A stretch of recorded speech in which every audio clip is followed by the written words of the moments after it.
All right, nerds for humanity.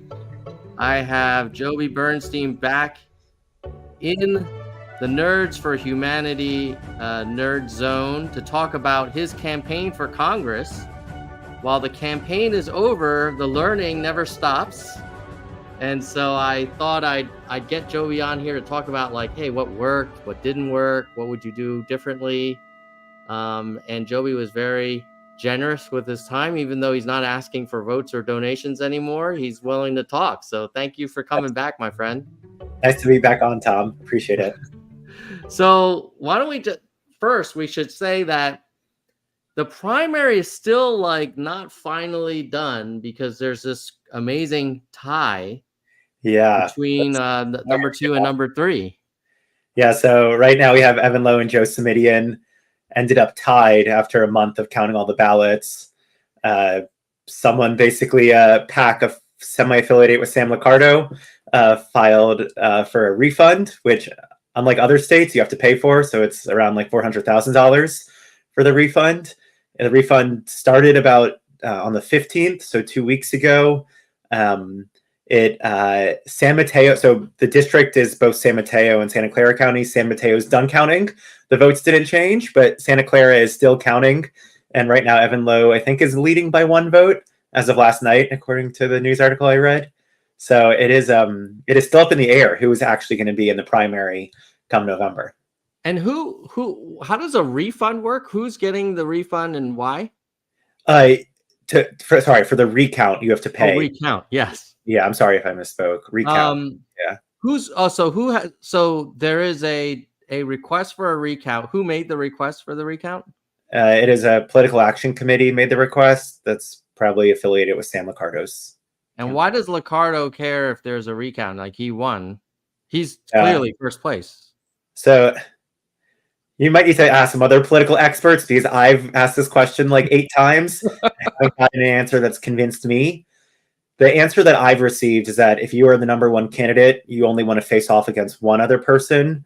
It lowers the variance. It's more clear about your strategy of who you want to target. And potentially then it's clear if there's a negative campaign ad, you know it's coming from the other side, not from who knows where and which campaign. So kind of how to...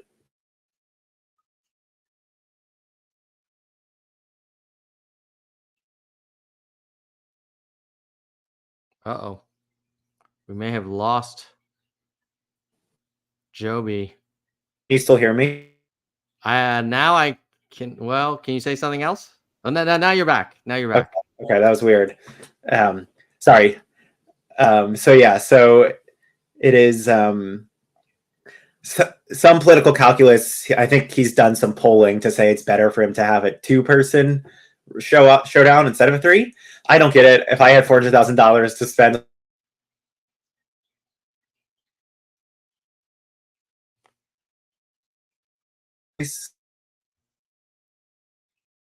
I'm wondering now if it's my connection or your connection, but I can see myself. Yeah, around. I see your my connection's okay. Yeah, for some reason I see the video goes off for a second, but I still hear you fine. Did you lose my audio? I did. So what I heard from you is that you're not convinced either way why it's happening, but you were told one reason is that it might be in Liccardo's interests to have a single opponent and to know who that is as early as possible. And just so everybody who isn't from the 16th district knows, basically there's 3 of them in the top 3: Liccardo, Simidian, and Lowe. Liccardo is for sure into the general election. He finished first, but there's a tie between 2 and 3. And so now if you're Liccardo, you don't know who's your opponent. There isn't any chance that it'd be more than 2 that show up on the ballot, though, right? Like, or is there a chance it could be 3 of them? If it stays as a tie, it would be 3. Oh, interesting. Yeah, I could see since he had such a strong finish at number 1, just pick the one of them and just beat them versus I guess with 3, it seems like there's more degrees of freedom for some weird permutation. Yeah. Another benefit is he gets an extra month of him being the only candidate through while they're still trying to figure out the recount and uncertain about it. Yeah. So it's easier for him to raise money right now when it's harder for probably Evan Lowe and Joe to be raising money. Oh yeah. Yeah. Cause if Evan hit me up, I'd be like, well, I don't know, man. Like, why don't we wait till we see if you're gonna be on the ballot? Yeah. So it put them in kind of a weird spot. Yeah. And I don't think there's well, you could argue there's some relevance here.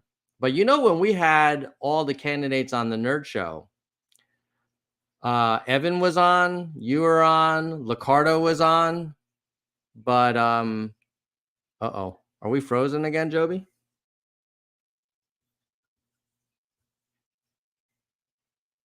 I'm gonna switch my Wi-Fi network.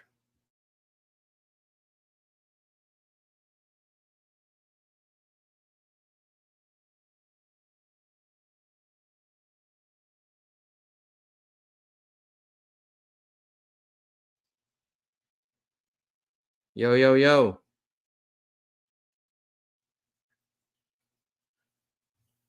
Oh no. Hey, internet people that are in the live stream, in the chat, can you tell me if you can? Oh, we lost them.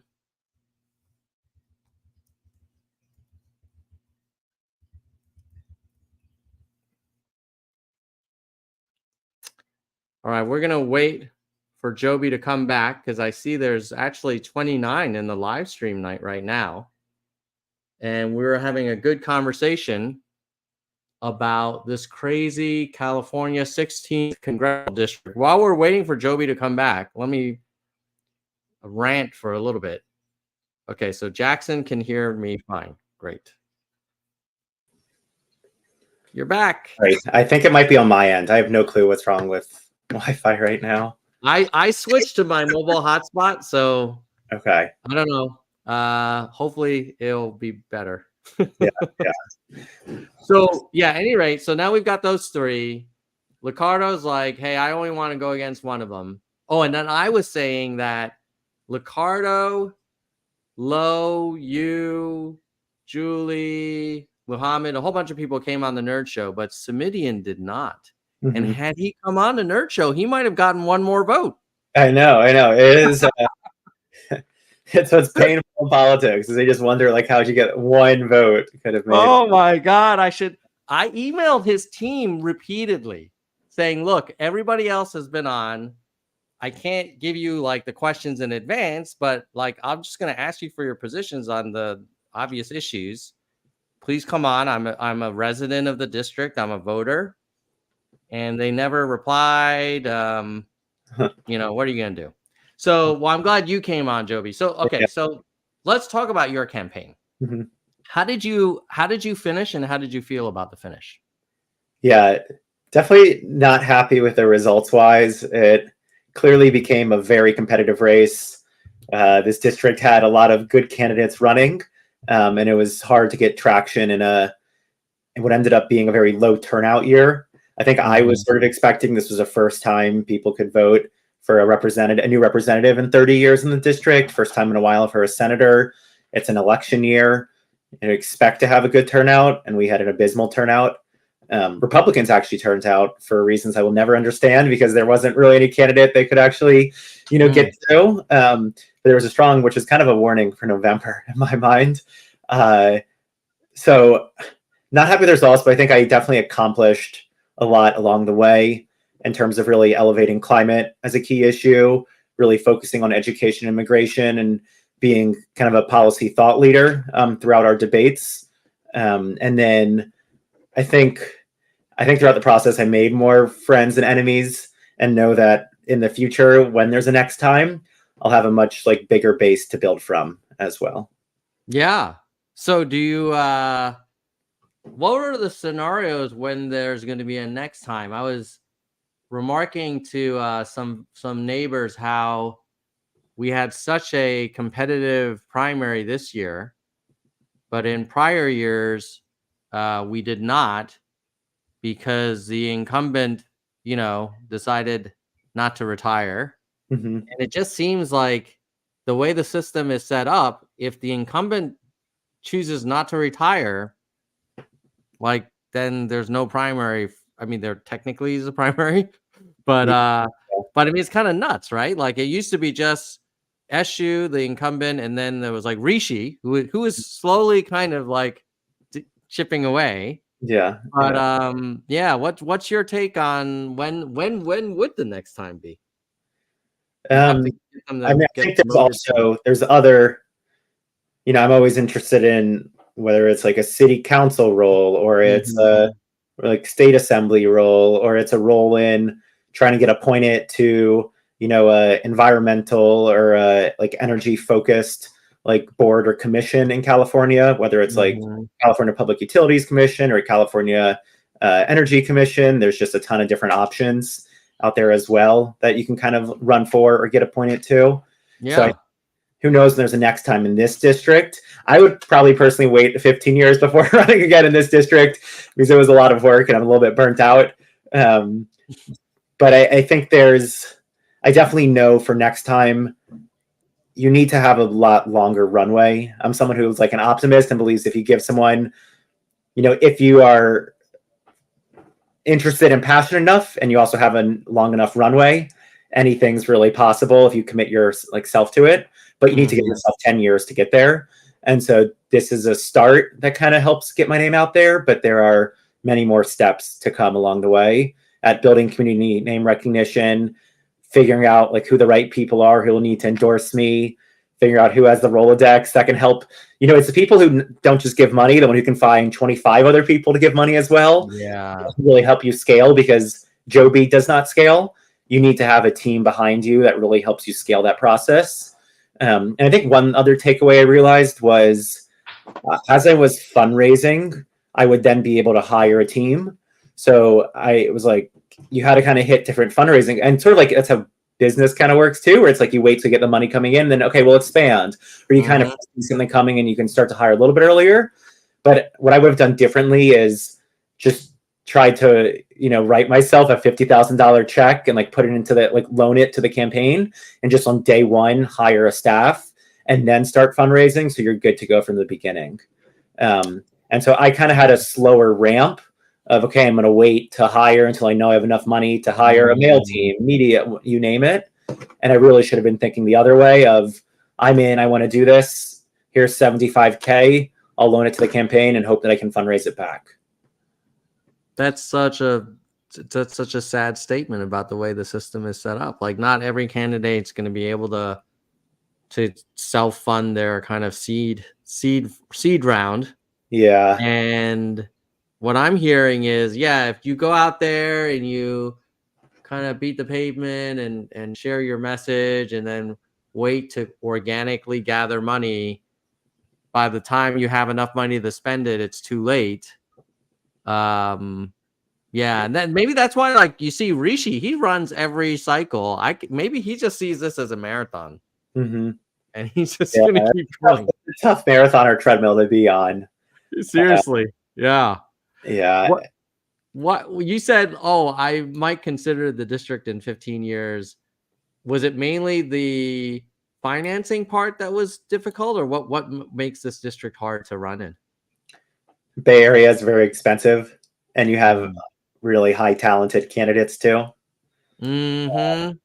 And the politics here, like run, there's definitely an establishment, Mhm.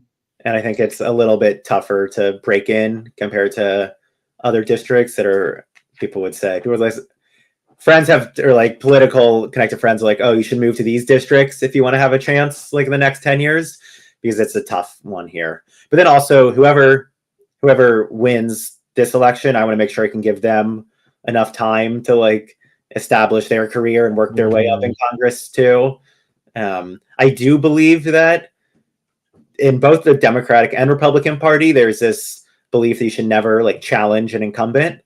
But I do think that like it is important that like every election cycle, voters have a choice and a good choice to make of who they want to be their representative. The flip side of that is in Congress, you get the most power the longest you serve Mhm. until you actually gain, become chair of a committee.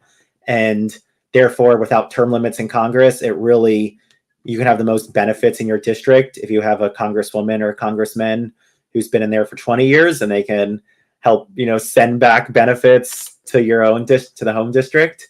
So that part's always been frustrating to me. I think like putting in term limits, I can't imagine Congress doing it, but if I was ever there, I would be pushing for that, because without it, the incentive for both the individual member of Congress, but also for the district, oftentimes, is to reelect the incumbent. And in order to get term limits, you'd have to have Congress vote against their own self-interest. Yeah, it depends if it's really, I guess it is their self-interest. California has term limits almost everywhere, but those have all come from voter referendums. Yeah. It wasn't like the assembly in Sacramento decided they were going to vote on that. They got forced into term limits. Now, could we do a referendum in California that said our congressional representatives and senators will be term limited, or would that need to be a federal? I think it's federal. I'm not a constitutional expert, but I think that would be an Article 1. And we don't do federal referendums. I've never seen one. Yeah. I bet if we did, we'd get a lot of things done more quickly, like gun control, abortion, term limits. Those would fly through. Yeah. But we have the system we have. What did you do, Joby? What I heard, in terms of things you do differently is have a rolling start, like on day one, just loan yourself the money so that you can spend the money to bring in more money and to build a team and an infrastructure. What else would you do differently? I think part of that in that team is just having a campaign manager on the ground day one, at really having someone there's just so many odds and ends they need help with. And oftentimes campaigns hire like consultants to sort of help, but you need more than a consultant. You need someone who can just like there to help. And all the tasks, like just random stuff, is always going to pop up. And so having someone who's like eager and excited to jump and, take things off your to-do list as quick as possible, like you would really need that. I think I wouldn't probably have spent as much time trying to get endorsements. I think the endorsement process is a little bit of a catch-22, where you need to have a lot of endorsements before some other endorsing, interest groups want to endorse you. You need to have a clear path to victory, or have enough money. Like if you have the most money in the race, then they'll be like, okay, we'll be willing to talk to you. But like there were thresholds that were very frustrating, that were confusing to me for organizations that I didn't think would care about that and thought were more focused on their interest. Oftentimes they were more focused on my financial reports than they were about my climate views. Yeah. And I guess in their defense, they would say, well, look, even if someone is aligned on the policy, if they don't have enough resources to win, we don't want to kind of use our endorsement on someone who's going to finish 4th or 5th. We'd rather be the determinant between 3rd and 2nd, where we can actually impact the outcome.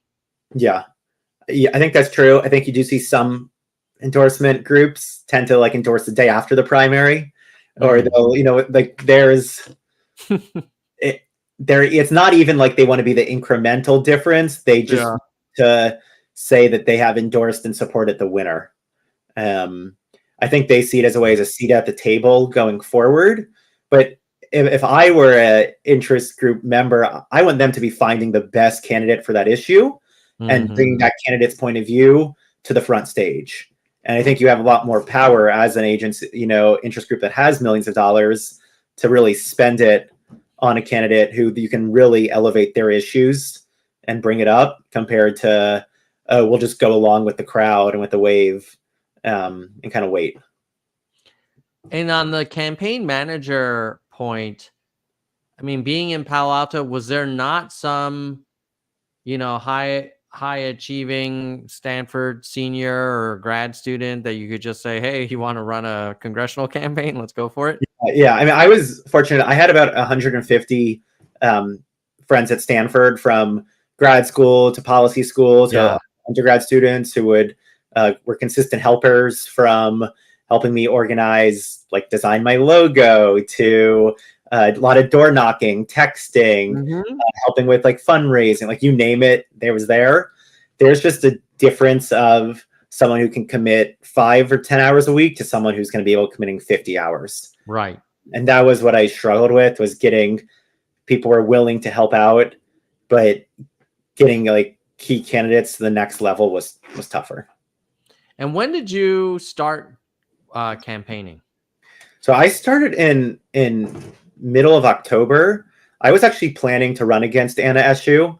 I have a lot of respect for Anna. I think she's been a fantastic congresswoman. Anybody who can stay in office for 30 years is extremely impressive, and she's done a lot for this district and for the country. But I think it's like, we're in Silicon Valley. People like to have young, brash leaders who are willing to move fast and are a little bit impatient and who want to see real change in climate. You know, the most climate startups here, the best climate researchers, my favorite climate activists. Like, this is the place where it's time to really be a real good policymaker. So I was planning to run against her. I knew it was going to be a different type of race, in that I had known, like, no one was, consultants, campaign teams, mail media, compliance were not willing to work with me if I was running against a Democrat. Which is like, even the ones that were kind of like, and again, I'm very coming out as a positive way, but it was funny. There's quite a few of these groups that try to elect young leaders to office. And there's like 4 or 5 of them out there. And I reached out and talked to them, and they're like, sorry, we don't help candidates who are running against another Democrat.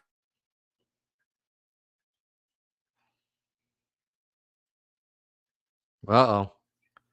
Joby, you froze again, but I'm going to keep talking and hopefully you'll come back shortly. I was going to say that what Joby experienced, I heard the same thing. Oop. I heard a little sound from Job. What if you go video off, Joby? Maybe that'll help. Anyway, while we're waiting for Joby to reconnect. I tried to switch over to my cell phone now. Are you able to hear me okay? Yeah, we're both on our mobile hotspots. Love it. Okay. I think it's really windy here right now, and it could be something, I don't know what's happening. It's really windy. Yeah. It is windy. So you think a tree fell down or something? And fine. I don't know. Who knows? Who knows? That reminds me, when I was living in Switzerland, they put all the wires underground. Yeah, California is trying to do it. It just costs quite a lot. It is expensive, but then you don't really worry about them, blowing over or whatever as much. And it's much nicer. No wildfire. Like, you don't see all the wires and everything. Yeah. So what I was going to say to you, Joby, is the whole vendor thing. I worked for about 3 weeks in New Hampshire on the Dean Phillips presidential campaign. Yeah. And I think we had similar challenges where you couldn't get any vendors to work with you. They were like, look, if we work with you, we're not going to get any business from the Democratic Party in the future. So sorry. And then, so you have to go to like the third string, Yeah. So I knew it was gonna be a different race. The day the day after Anna retired, I had like 5 or even more consultants reach out to see if they could work for me. So it changed very fast. So then I was like able to hire a team. The problem is, she retired so late that it was just too short of a win, and even she retired late, and then California moved up their primary from June to March. So both having a 3-month late retirement and moving up 3 months, we normally want to have a 9-month campaign turned into like a 3-month campaign. That was just not enough. Why did they move it up to March? Because they just wanted to wrap up the presidential sooner, or what? I have a guess, and there's probably a good answer I can Google out there. I think it's just to make California more relevant in Super Tuesday. Oh, okay. Yeah, maybe. Before it was decided. Yeah. Fair enough. So were the consultants worth it? The ones that you ended up, like, what did they do? There are some consultants that are worth every single dollar, and some that are not. And it's what, like the ones that worked out well, like what value did they add? Like I loved my my media consultant, who was just like very helpful. Like for instance, I don't know how to place videos onto YouTube, onto Hulu, onto like social media platforms, just do it like effectively. And so having, as someone who, I am like kind of a control freak, I always joke I'm a skilled micromanager. I can like to be able to manage things. I definitely realized fast that there were stuff, you know, like in media and mail or in compliance, like I am not an expert. And knowing that you have a skilled like compliance officer who's going to make sure the FEC doesn't come after you, just like makes you sleep better at night. Knowing that, you know, you'll have the most updated mail list to target voters who you think are most likely to go and vote. Like that's helpful as well. So I think it's definitely it takes a lot of time to like interview, find the right people, and then scaling up to see if it's the right fit. And what's tough for me is coming from the business world, like, and even working at startups, like I'm used to seeing things move fast. Like used to knowing like, oh, you got to hire fast, you got to scale, we got to be moving. Campaigns are just on a different like hyper scale because you have, you know, from the start of the campaign to the end, we had 4 months. So it's like, how in the world do you make sure you're hiring the right person? And then if things aren't going well, do you fire them or do you keep them on? Like, what's the like trade-off? And that was tough because normally you want to do like, here's a performance improvement plan and here's like where it's along and ways we could like repair the relationship, and you just don't get the present of having that time. So I wish that was the one thing, like, I know that when I've worked before and I needed to hire someone, I'd be okay waiting 3 months to hire the right candidate. And you can't do that in a campaign. Yeah. It is crazy how, I mean, I thought when I worked on the Phillips campaign in New Hampshire, I was coming from the Bay Area, from Silicon Valley, and I was like, yeah, you know, we're agile, yada yada. And then I saw they were going hyper speed. I mean, every day was packed in like it was the last day of the campaign kind of thing, you know? It was exhausting. Tell me, like, in terms of where you deployed the money, either like paid media or canvassers or direct mail, like what do you think was the most effective? Yeah. I mean, the end part of that question is what will still keep me up at night, in that coming from like a business background again, like you get the chance in business to get some feedback, attribution, see if your ads led to the consumer to buy the product. Does that same consumer come back and buy again? Like you get credit card data. So like you have the ability to track your consumers in the cohort and see if things are working or not. With campaigns, it's like a one-shot game. You also don't know who voted for you or who didn't. And it makes it really tough to know what's working, what's not working, because you can't tell if you're actually, you can tell who you're reaching, but is it persuading them? Are they changing their opinion? Do they have already voted for you? Is it like additional or not? All those questions that I think any data scientist loves to focus on. Really, campaigns lack that ability to really like drive in on that data. So you are looking at things like, are they clicking on your stuff? Is it being read? How long? But it's not enough to really have confidence. I took the opinion of really trying to find what I thought would be the highest return on investment for like, you know, whatever it may be. So the two things we spent the most money on were ads, specifically YouTube ads, and then a texting campaign. So for YouTube, it's about 3 cents per view, which is pretty cheap. If you go on Hulu or like if you're on, you know, like NBC.com, those ads were tended to be like 9 cents we saw. And it's a marketplace. So the prices are varying over time. We were kind of tracking them. So YouTube was consistently quite cheap. You can't target as well on YouTube, but I figured if I could send 3 times more ads, I'd probably hit the right person eventually, compared to paying for 9 cents or more. Facebook used to be a gold mine. It's becoming a lot harder to target one-on-one. And now Meta provides a lot less data to help you actually understand if your campaign's working or not. Mm-hmm. That is one where, like, when AOC was running, that was the jackpot. Like, you could do it perfectly and know the targeting, hit the right voters. It's become a lot tougher on Facebook now. So that's really what's changed. And so I think YouTube is oftentimes like underutilized. Mm-hmm. Texting wise, everyone hates getting texts, like political texts, but I do think they work at getting your name out there and allowing you to have a conversation. And what I was really trying to do differently, I think I did it too late, but was really trying to target different groups and like clusters as much as possible. So the goal was to never like send out a generalist text. So for instance, I'd be like leading a hike in Half Moon Bay or a beach cleanup. And then it's like a mile radius around, send it out to all the Democratic voters who are under 60 years old. Like, hey, I'm Joby. I'm going out there leading this beach cleanup. Can you please join?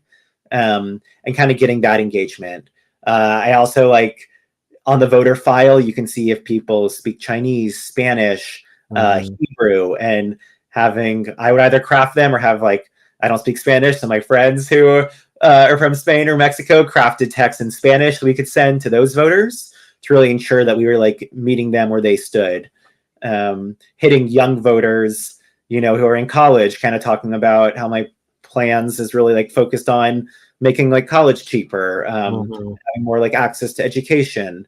And so doing whatever it could to target the voters as best as possible, I think that is where you win. I think the future is using AI for it. And I try to kind of dabble in that, but what I think if I had more time would have been more successful. But I think it's going to be scary in the future seeing AI, like Gen AI, start to have an impact on campaigns. Because soon it's going to be like you're going to get a piece of mail from Biden to Tom, and it's going to have like fish tanks in the background as well. Oh, Biden has fish tanks too. I didn't even know that. Like you wouldn't even know, but they know that you have fish tanks because they would have gotten that data. Yeah, and like stuff like that is coming. Yeah, I don't know what to think about that. I agree with you. It's a little scary, but definitely inevitable as well. Yeah. Because then you are not going to know, like, all the campaigns are going to be like battles of their various Gen AI tools against each other. And I kind of will actually want more of the actual human contact. It'll be even more important to differentiate the campaigns. For what it's worth, I think in New Hampshire for the Phillips campaign, the text messaging was also super effective that was like one of the most effective channels that we saw too. Yeah. Okay. Tell me a little bit about what you're doing now. Like what's next for Joby? Yeah. I always have a long list of, if I could live 15 different lives, it'd be 15 different lives. So who knows which one will kind of go next. I'm still a student at Stanford Business School and in the Doerr School of Sustainability. So I'm here till December. As we talked about last time, climate is the key issue. I really think climate change is a solvable issue. In this country, while I think we can be so rational and talk about, like guns and abortion and immigration, I think there are like moral differences in the US that we need to overcome first. I think climate change, though, is just figuring out how to align the right capital and the right incentives and fix policy that's slowing things down. And so I'm quite optimistic if we're able to get the right policies approved. So the goal is going to be to really focus on climate for next year. I recently got a grant from Stanford with two other friends to study the Inflation Reduction Act and some of the big tax credits involved. And so hopefully our research will kind of lay out a good blueprint for local policymakers as well as businesses to kind of learn how they can apply for and receive these tax credits that can basically, give you a 40%, like take off the price of a project by 40%. So, if you have $100 million solar farm you want to build, the government currently right now will pay you $40 million if you know how to apply for it. And so making that process easier. So I think that's the goal, is kind of staying climate policy, whether that's at a state level, local level, or national level, is to be seen, and kind of thinking through that. But it's solving climate change this decade is needed. and we need to make progress. And I really think in the policy arena is where we're going to allow us to create an environment that brings more communities in, brings more people in, and brings in businesses and capital to really drive change. Yeah, I agree. The end of last year, I did some volunteer consulting stuff for a nonprofit called Rewiring America, and they were working on like a calculator to help in residents figure out at the federal, state, local, county level like what they're eligible for, and then like what the payback period would be and that kind of thing. So definitely agree that we need more progress there. If you were gonna, let's say, end up in the state assembly, what kind of state legislation would you want to see introduced? I have a long list of different ideas. I think the easy ones come around like building up grid resiliency and allowing it, like making permitting reform easier to ensure that we can continue to build a very clean and green grid. I think as the grid continues to add in more solar, more wind, it's becoming more unpredictable. And therefore, we're seeing more blackouts or brownouts and continued issues there. So I think that's a big area where there's a lot of different ideas out there, but stuff that like needs to get done fast because California has been a leader, but we just need to ensure that it's going to work long term. I think there's also, we have so much innovation here and we have also the money to deploy things, but ensuring we're actually able to like manufacture and really kind of build up our manufacturing base. I think that's a huge opportunity for California that just gets missed too often. And there, if we're going from the lab, if you could go straight to a factory and start building things quicker in California where there are good tax incentives, we have a large labor pool, a large immigrant pool, like ability to really build efficiently and then really be able to deploy to people's homes or to the grid in a favorable like policy arena. I think that's just an opportunity for us to ensure that we can kind of own the whole supply chain here as well. So I think those are some easy ones. I think continuation of anything from renewable portfolio standards to incentives for, hot water heat pumps. There's like a long list of stuff that also needs to be maintained. And so ensuring that you're like a fighter for that is important too. Love it. Well, Joby, I really appreciate you coming back on the show, sharing your experiences. You've always been very direct and open and transparent, and we need more of that in government, whether it's at the federal or state level, so or local. So I hope you run again for something. Thank you. And get some meaningful change done for all of us. And hopefully you won't be a stranger. Yes. Look, I mean, it's a pleasure to be back on and looking forward to staying in touch. Yes, Joby. And for my postcard, when you next run, make sure you get the fish tanks in the background for. Okay. Yeah. Get ready. You'll see it. All right, my friend. Take care, buddy. Talk to you soon. Bye, Tom. All right. That was Joby. What a great guy. Such a shame that it didn't pan out, but there were a lot of people running, and as he mentioned, the Bay Area is not a cheap place to run for office. And I agree with Joby that the talent pool is pretty strong. So the candidate, the candidates that you're running against, none of them are pushovers. They're all pretty solid, which is kind of why I was happy about this cycle, because I was like, wow, it's kind of hard to go wrong. We got some good candidates running. All right. If you found this conversation useful and you're like, wow, that's great that there's this live stream or podcast where, people that like Joby are giving an opportunity to make their case and to kind of talk about what they're working on and share their lessons learned.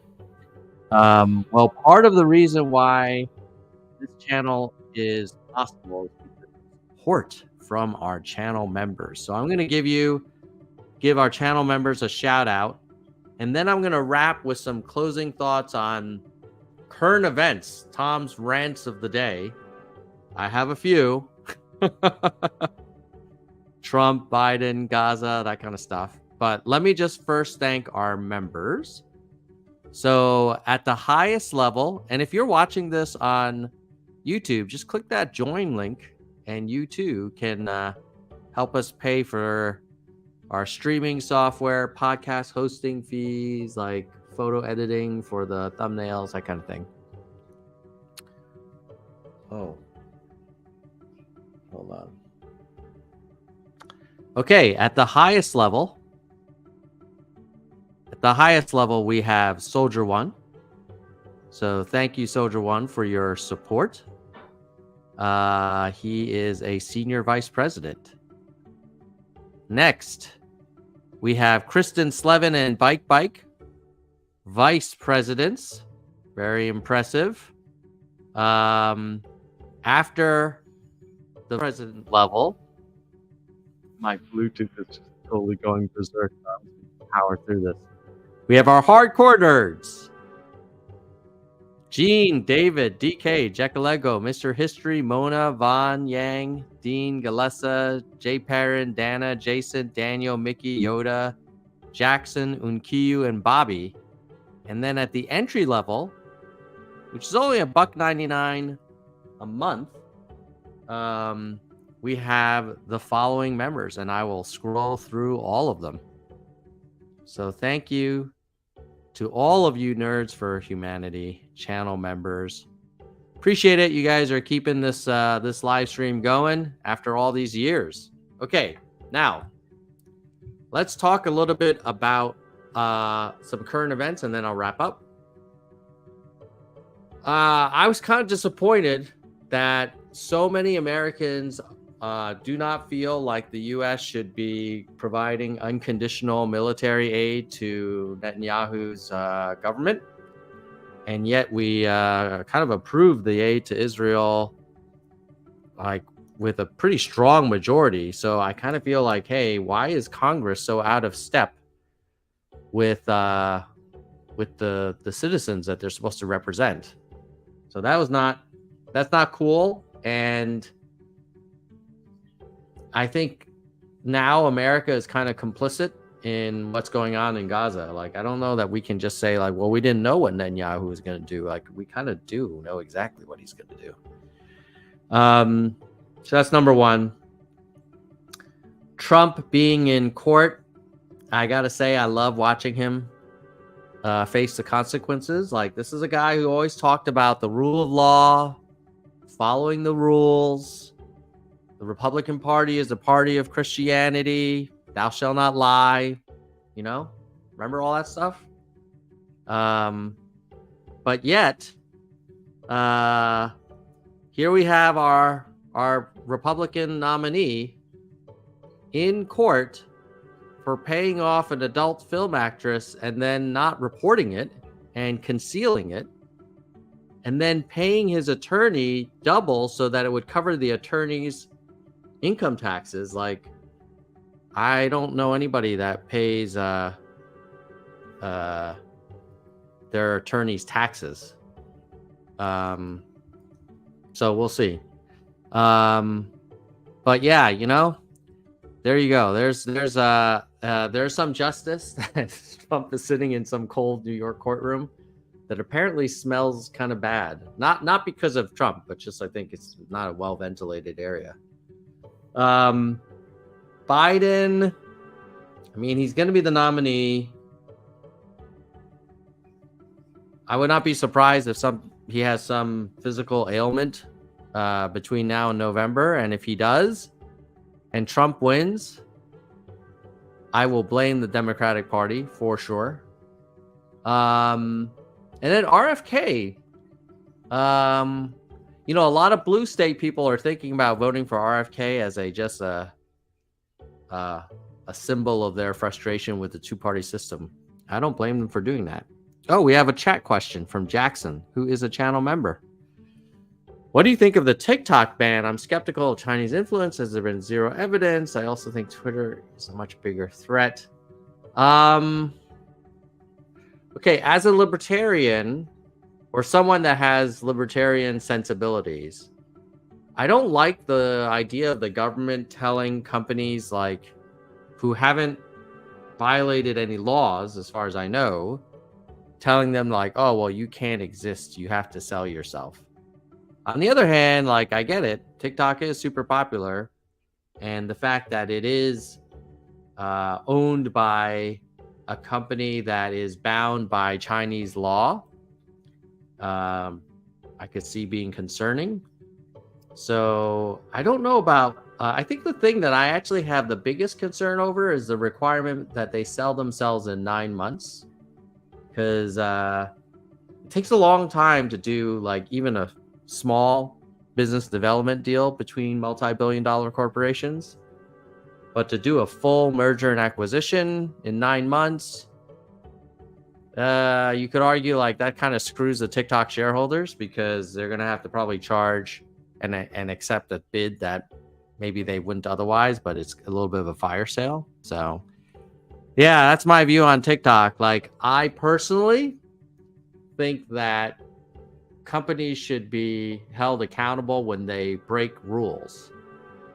But I don't know how I mean, I'm sympathetic to the concern about the CCP having influence, even though that hasn't happened yet. But if it did, yeah, that would be a freaking huge deal. Yeah, I don't know. I mean, I think certainly TikTok is probably a bigger threat than maybe Elon putting his finger on the thumb on the scale with Twitter. Or like, let's say Meta, like if, you know, if Meta wanted to influence the election, I think TikTok is the worst though, because it's a foreign entity. And to me, I can kind of understand. I just don't know about the punishment. I think maybe what I would have done if I were in Congress, I would have said, hey, let's require that any evidence of a foreign government trying to influence our elections through any means would result in massive, immediate tariffs and trade wars and diplomatic consequences. And that would apply to any country, be it China, Russia, Iran, whatever, versus saying, hey, this company needs to be sold. But I could kind of get it too. That's why, like, I think the biggest thing is like no one, even the free market people, like nobody's really, defending TikTok because it's just political suicide. Like nobody's going to give you credit for the principles of free enterprise if it involves China. Like China is kind of like toxic in the American political system. So that's my view, Jackson. But let me know how you all feel about either the TikTok thing. I'm most frustrated that we just approved, our government just approved tens of billions of dollars for Israel, despite the fact that Netanyahu is basically giving us the bird. Now, if they go into Rafah, there's a chance that they're going to enter Rafah and cause more civilian casualties using armaments that were paid for by you and me. And I don't like that. I don't like that scenario. I'd rather have a ceasefire, negotiate the hostage releases, get the two-state solution going, and, the whole notion of like Israel will only stop bombing when they have complete and total destruction of Hamas. Like that's basically never. Because every time you kill a bunch of Gazans, you're probably creating more Hamas. But that's my view. I know you guys have heard me talk about this from the very beginning, really. So hopefully cooler heads will prevail. And in one thing I will give credit to Israel about, and Netanyahu, is that they chose not to escalate the Iran thing. So after Israel killed a bunch of Iranian generals on some consulate, which is kind of a big deal.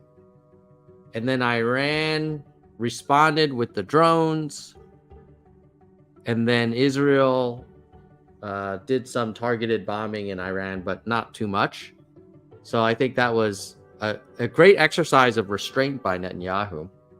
And so I got to give credit to Netanyahu and probably Joe Biden for putting the pressure on. I just don't see why they had to give the billions of dollars of additional offensive aid.